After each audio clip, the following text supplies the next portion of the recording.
Good morning, friends. Welcome to New Church Online. Thank you for hanging out with us this morning or whenever you are tuning in.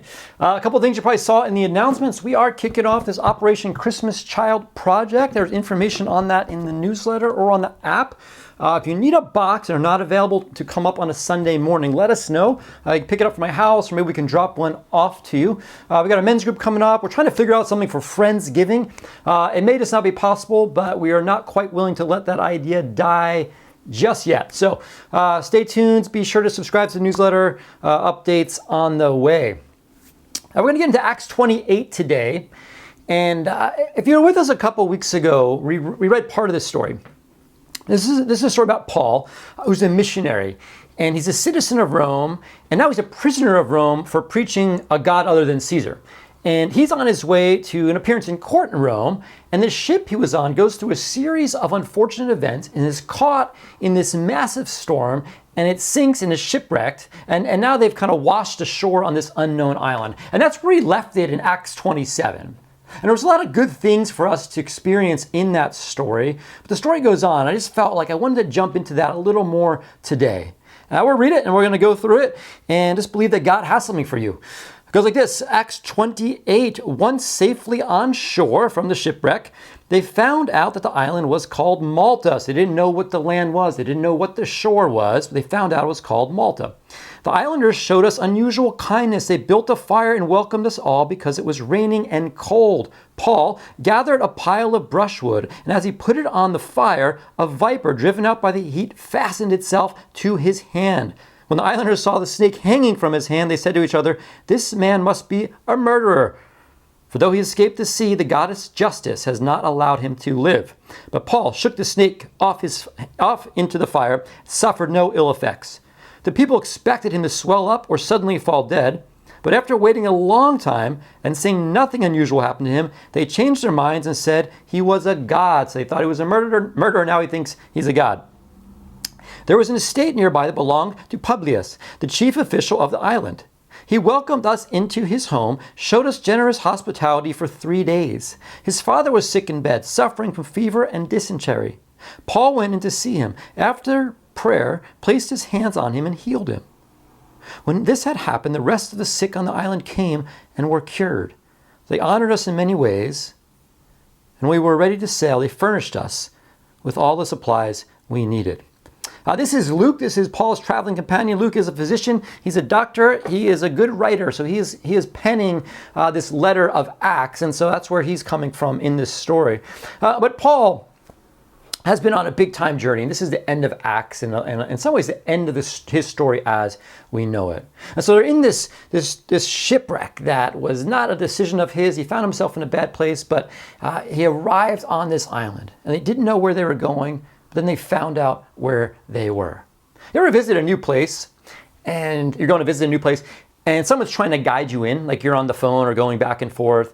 And this was particularly difficult in the old days, or places where there's no service, like the mountains or somewhere like a national park. And you're trying to meet somebody, maybe at their home or a cabin or a trail, and you kind of get on the person and say, "Where are you? Like, where are you?" And you kind of look around like, "I don't know. Like, I don't know where I am. Like, I'm by some trees. Does that help?" And the person's like, "Well, which way you heading?" Like, "I don't know. Up. I think, am I going up?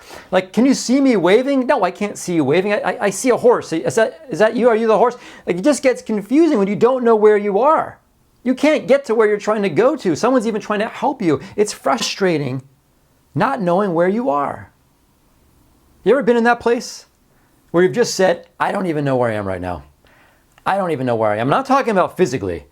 Like, I don't know where I am. Like, I don't even know where my head's at. I don't know where I'm at right now. And like this story, this crew of this ship is battered by the wind and the waves, and they're soaked and confused, and they're hungry and desperate. They're gasping for breath. They see a shore. They end up on it, but they didn't know where they were going. They find out, we're in Malta. We're in Malta, which means refuge. And being in Malta didn't change the fact that they were shipwrecked in the first place. It didn't change the fact that they were shipwrecked far from home. It didn't solve all their problems. And it didn't even mean they wanted to be there. "Oh, we're in Malta? Oh, awesome. We love Malta."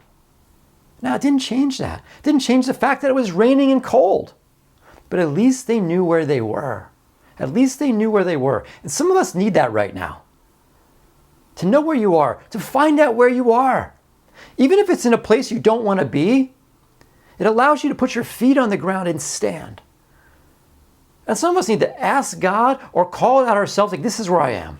This is where maybe you've been in denial. Maybe you've been ignoring it. No, this is in Malta. This has got to be somewhere else. We can't be all the way in Malta. No, maybe that's where you are. Maybe you're kind of shipwrecked on Malta right now. Maybe it's physically, emotionally, spiritually, relationally. Just call it out. Like, this is where I am. This is where I am. Don't necessarily want to stay here. I'm not comfortable here, but this is where I am. Because when you name it, this is where I am, it allows God to help you get going in the right direction. Then you say, oh, you're on Malta, so what you want to do is sail this direction now. But when we're drifting around, and we're either in denial or lack self-awareness of where we are, it's hard for us to get to where we want to go. So Paul's here, and Paul had kind of taken leadership of this crew, as we read in 27, which is fascinating because he was just a prisoner, but he is a Roman citizen, and he is sharp, and he's a leader, so leaders lead. And they're building this fire and to keep warm, and the islanders are setting up with them, and Paul starts to help. He goes and collects some brushwood. He's like, well, I'll help with this, which is amazing because Paul probably didn't have to do that. There's probably other people more suited to do that, but he goes and helps. He'll help build the fire. He's not above that. And he gets this firewood to throw on there to help, and he gets bit by a snake. This viper comes out and bites him on the hand for helping. For helping. Anyone ever feel like you get bit for helping? Like you're just trying to be helpful, and they're like, oh man, that hurt. I got a call this week for a website, for help with a website. And I get these calls sometimes. I had a business a number of years ago and had a number of clients and still maintain a few, but I really don't do that much anymore. I've taken down my site. I don't know where the people get the phone number. It's still floating around out there on the internet because the internet and digital is forever. Remember that, kids. But people call me sometimes. I usually kind of let it go. I just ignore it and they move on. But I get this call from this, sounded like this older gentleman that needed help with this site. And I was curious, like, I don't know, should I get involved with this? I don't know if it's gonna be worth my time. I'm like, well, we're looking to buy a house, the extra money wouldn't hurt. And so I called this guy back. I called this man, ask what the situation is with the website. And it turns out he's from the local VFW, so the Veterans of Foreign Wars. This veterans chapter, this club. This older gentleman, war vet, and needs help with their chapter site. And I'm already like hearing him explain what's going on and who he is and what it's about. I'm thinking, there's no money in this. Like, I already know there's no money in this. And he goes on about what they need. And I'm thinking, man, I'm just going to end up helping this guy, not charging him because I'm just that good at business, And he's just going on. And I'm trying to get to the point of like, let me see the site. Let me just see what we're talking about. Can you give me their domain name? Can you help me get to where you're talking? And he doesn't quite understand that. And he just starts giving me login information.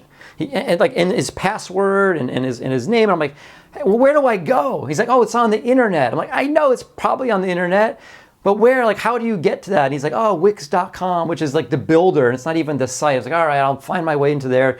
And I log into this thing and see what he's doing. And it is a mess. And I'm like, all right, let me look into it and I'll call you back. And I just start thinking as I'm looking at it, like, oh my gosh, I'm just going to sub this thing out. So not only am I going to do it for free, I might pay someone else to do it. Because I just feel like I try to help. I'm just trying to be helpful, but I can't back out. And I called this guy back and I said, I could probably help. And plus I have all his login information. But you ever find yourself there? You just kind of get sucked into helping? I'm not saying I'm a good person for helping this guy. In fact, I actually didn't help him. He found someone else, which is great, so I was off the hook. But I just kind of felt like, oh shoot, I thought it was going to be a little thing. I just started with a phone call, and now here I am like getting your login information, and you just end up in this place. And it's not going to go well. Like, oh boy, I'm not going to get paid. It's going to be a pain. But you do it anyway. It's going to cost you, but you do it anyway. It might even hurt if you're going to get involved, but you do it anyway. Sometimes you just help. Anyone feel like you're just trying to help with the fire and you get bit by a snake? You know what? Good for you. Good for you. You should be there sometimes. We should all be there sometimes. It means you're doing something right. It's a trait found along the path of Jesus. It's helping people and getting nothing in return. It's helping people and sometimes getting hurt. Sometimes it's getting bit. And personal cost shouldn't keep us from being generous. Personal cost shouldn't keep us from being generous. Some of us, we have been Paul. I'm like, I'm helpful. I'll jump in. I'm not above anything. Throw the fire and you get bit by a snake. You're like, I'm not doing that again. I am not doing that again. I am not helping with that again. The next time a fire goes up, like, ooh, I don't do that. I don't do that. Maybe God's calling you to get back out there. Maybe you haven't helped anybody else besides yourself in a long time. Just to help, just to be generous with your time and your resources and your knowledge. Just to help, to get nothing back, to risk even being hurt. So it goes on and he gets healed and the islanders are kind of excited about that. But what was cool when it talks about these islanders when they first arrived there, it says that they showed them unusual kindness. And I'm going to talk about the islanders and the chief for a few minutes. The islanders and this chief. The islanders showed us unusual kindness. They didn't owe these men anything. They didn't owe these guys shipwrecked on their island, who they probably knew were prisoners, because that guy's probably a murderer. But they showed unusual kindness to strangers, to the other, toward people who didn't look like them, sound like them, talk like them. They showed unusual kindness. And then the chief, when they went to see the chief, he showed us, Luke says, generous hospitality. Generous hospitality. The chief of this island doesn't owe them anything either. Unusual kindness and generous hospitality. These are characteristics I pray our church can be known by. I pray our church can be known by these things.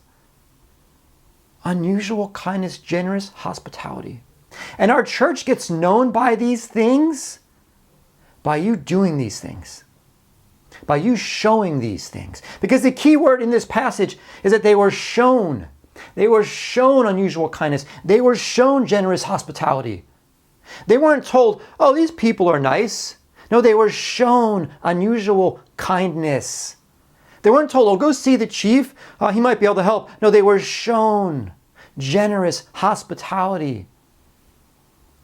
Many of you know that when we started this church, I was bartending at a local brewery, Midwest, that we love, and to help to get things off the ground, I was bartending, and sometimes on Sundays I'd preach in the morning and go bartend in the afternoon. And I did that for almost 3 years, and I was living off of when you're bartending and working in the service industry, you're living off the generosity of your patrons. That's how you live. That's how we're able to survive. And I remember still to this day specific tips and customers' generosity. I remember a guy who tipped $40 on 2 beers. And I double checked with him. I showed him on the iPad. I was like, oh, I just wanted to check your tip. Because I'm assuming he meant $4, which would be nice on a couple of drinks. But $40. And I showed him, oh, you tipped $40. I said, oh, no. We want you to have that. We appreciate you guys. We appreciate you guys. And this church, where we're at, in many ways, is here because of the generous tipping while I was bartending. Like, we're able to make it because of people's generosity. And I would love in this church to be known as a church of like the biggest tippers. The people see us coming in like, oh my gosh, these guys are so generous. They are unusually generous. They are extravagantly kind with their tipping. And I know that makes some of you cringe because you were notoriously stingy with like the extra $1.52 between the percentages. But generosity breeds generosity. When we extend generosity to others, there's a good chance they're going to extend to somebody else. It's that pay it forward kind of mentality. We've all received generosity. We've received the generosity of the divine, giving us breath and grace and life. We've received the generosity of so many others around us to help us get to where we are. I went through a small car wash once, and these 2 younger guys were wiping it down after I go through. You know, they're kind of drying it off and they're doing their thing. And I had like a couple bucks, and I also had a 20. And as I'm pulling out, like I handed them the 20. And I look in the rear view and these guys are just beaming. They're like, they can't believe it, we got 20 bucks. No, I can't do that every time. But man, I could do it sometimes because I build my finances with room to be generous. I don't build my finances that are so tight they can't ever be open-handed. And this is a season where you might find yourself around people who are different than you, who think different than you, believe different than you, vote different than you. You might find yourself in a weird place. You might feel like a stranger. You may think other people are strange. Just like this story. But be the ones in this story who help. Be the ones in this story who help, even if you're going to get bit sometimes. Be the ones in this story who show kindness. Be the ones in this story who show hospitality and generosity. And be generous with your kindness. Love is kind. If it's not kind, it's not love. Be generous with your kindness. Be unusual with your hospitality. Be extravagant with your love. And could you get hurt? Could you get burned? Could you get bit? Absolutely, but it will be worth it. Let's pray. God, thanks for this morning. Thank you for this story. Thank you for who you are, Lord. We trust our lives in your big, safe, comforting hands, God. And I pray for anyone right now who just needs to feel safe because you don't feel safe. God, I pray you would comfort that person. Just by the power of your Spirit, you would comfort that person right now. Lord, help us to step up and be people who are generous with our kindness, that we are unusual with our hospitality, that we are extravagant with our love. Thank you for who you are. In your name, amen. But you guys, thanks for hanging out. Don't forget your kids. We will see you soon. Peace.